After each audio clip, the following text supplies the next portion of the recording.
up? This is Alex, and I'm going to teach you how to heel flip.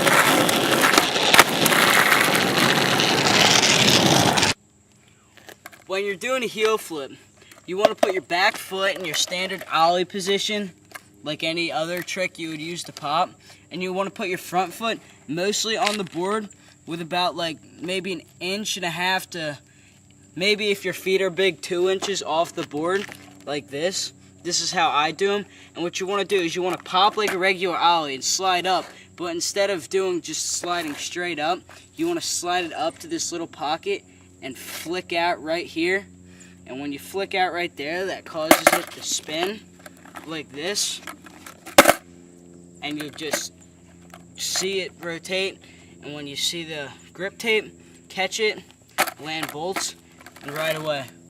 And once you start to get heel flips down really good, you can start to do them down sets and gaps or whatever you want to do them down.